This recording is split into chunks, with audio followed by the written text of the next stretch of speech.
یہ کہتے ہیں کہ ایک عورت، ایک خاتون کے ایک بچہ پیدا ہوا، وہ ایب نارمل بچہ ہے، تو کسی عامل صاحب نے کہا ہے کہ اصل میں آپ نے حالت جنابت میں کوئی اس طرح کی پڑھائی کر لی تھی کہ نیک جنات ناراض ہو گئے اور ان کے اس وجہ سے یہ نقصان پیدا ہوا اور بچہ اس طرح پیدا ہوا ہے۔ دیکھیں بالکل جھوٹ ہے، بالکل غلط بیانی ہے۔ یہ اس طرح کے عاملین، اس طرح کی باتیں جو نہ قرآن سے ثابت ہیں نہ حدیث سے ثابت ہیں، لوگوں کے سامنے بیان کر کے اپنی جھوٹی عزت تو بناتے ہیں لیکن ان کو کبھی ثابت نہیں کر سکتے۔ جب آپ کہیں کہ ثابت کریں تو کہتے ہیں کہ یہ روحانیت کے معاملات ہیں، یہ کتابوں میں نہیں ملتے ہیں۔ اچھا کتابوں میں ملتے نہیں ہیں، تمہیں کہاں سے پتہ چل گیا یہ بتاؤ؟ جن نے آ کر تمہیں بتایا ہے؟ کوئی جن کلام نہیں کرتا۔ یہ سب یہ مطلب یہ کہ فراڈ قسم کی چیزیں ہوتی ہیں۔ جو یہ کہے کہ جن نے مجھے آ کے کلام کیا، جن نے آ کے باتیں بتائیں، اس طرح کے عاملین سے ہرگز آپ علاج نہ کروائیں۔ صحیح عاملین کے پاس جائیں جو بالکل شریعت کے موافق علاج کروا رہے ہیں۔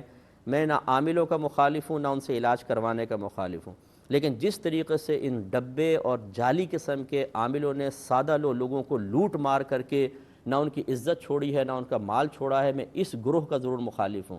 یہ بالکل اس طرح غلط بے سروپا باتیں کرتے ہیں، یہ بات بھی بالکل بے سروپا ہے۔ صحیح حدیث میں موجود ہے، نبی کریم صلی اللہ علیہ وسلم ارشاد فرماتے ہیں، بخاری کی روایت ہے کہ ایک فرشتہ جب بچہ 4 ماہ کا ہو جاتا ہے، ماں کے پیٹ میں بچہ 4 ماہ کا ہوتا ہے تو ایک فرشتہ آتا ہے اور اللہ تبارک و تعالیٰ کے حکم سے اس بچے کی عمر، اس کے جتنے سانس ہیں، وہ جو اس کا رزق ہے وہ لکھتا ہے۔ اس کے علاوہ وہ سعید ہے یا شقی، نیک بخت ہوگا یا بدبخت، وہ بھی لکھ دیتا ہے۔ وہ کیا کیا عمل کرے گا اس کے اعمال بھی لکھ دیتا ہے۔ باقی میں اس کی تفصیل کبھی بیان کروں گا، یا آپ مسئلہ تقدیر میرا یوٹیوب پر بیان ہوگا، وہ سن لیجئے گا۔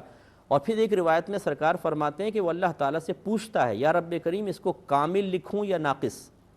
تو اگر اللہ تعالیٰ ناقص لکھواتا ہے تو وہ بچہ اب نارمل پیدا ہوگا، ہاتھ خراب ہوگا، پیر خراب ہوگا۔ اگر اللہ تعالیٰ فرماتا ہے کامل تو وہ کامل لکھتا ہے۔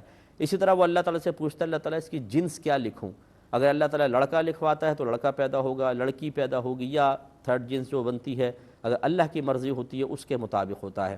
کیا انہوں نے صحیح حدیث نہیں پڑھی اپنے پاس سے بے سروپا باتیں کہ جی نیک جنات تو کبھی کوئی غلط کام نہیں کریں گے؟ جس طرح ایک نیک ولی ہو، نیک صحابی ہیں، اسی طرح نیک مومن ہے، کیا وہ کبھی کسی کے بارے میں اس طرح کرے گا کہ اس کی ماں کو ساری زندگی کے لیے اذیت دے دے؟ یہ نیک جنات پر بہت بڑا اس عامل کا بہتان ہے۔ گویا کہ وہ ثابت کرنا چاہتا ہے کہ جو نیک مومن جنات ہیں، جب آپ ان کی مرضی کے خلاف کر دیں یا تھوڑا بڑا غلطی ہو جائے تو وہ نفسانی خواہشات کے تابع ہو کر ماؤں کو ساری زندگی کے عذاب میں مبتلا کر دیتے ہیں۔ یہ یاد رکھیں، جنات کا وجود ہے، ہو سکتا ہے ایسے عامل کے پیچھے وہ جنات لگ کر اس کا بیڑا غرق کر دیں، اس لیے ایسی کوئی بات نہ کہی جائے۔ اور مجھے امید ہے کہ اکثر جو صحیح سلجھے ہوئے صحیح عامل ہوتے ہیں وہ ایسی بات کہتے بھی نہیں ہیں۔ یہ وہی کہتے ہیں جو اپنی گفتگو سے نفسیاتی طور پر سامنے والے پر غالب آ کر اس سے ذاتی مفادات حاصل کرنا چاہتے ہیں۔ اور ہماری سادہ لو عوام تو بیچاری ہے ہی، انہیں تھوڑا سا ڈرا دیں آپ، اگر تم نے میرے ساتھ ایسا کیا بڑا غرق ہو جائے گا تمہارا، نہیں جی نہیں، لائیے پھر پیسے دیجئے، پیسے بھی دیں گے، سب کچھ دیں گے۔ ارے بھائی اللہ سے ڈریں۔ میرے آقا صلی اللہ علیہ وسلم نے حضرت ابن عباس رضی اللہ تعالیٰ عنہما سے فرمایا کہ ابن عباس، اگر ساری دنیا تجھے نقصان پہنچانے پر جمع ہو جائے تو اتنا ہی نقصان پہنچا سکتی ہے جتنا اللہ نے تیری قسمت میں لکھا ہے، اور اگر یہ سارے لوگ تجھے نفع پہنچانے پر جمع ہو جائیں تو اتنا ہی نفع پہنچا سکتے ہیں جتنا اللہ نے تیری قسمت میں لکھ دیا۔ بس ساری دنیا آپ کے خلاف ہو جائے، اللہ نے آپ کی قسمت میں بہتری لکھی ہے، یہ آپ کے بال بھی نہیں توڑ سکتے۔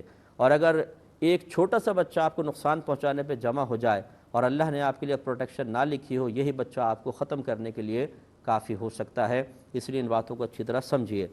ایک یہ کہتے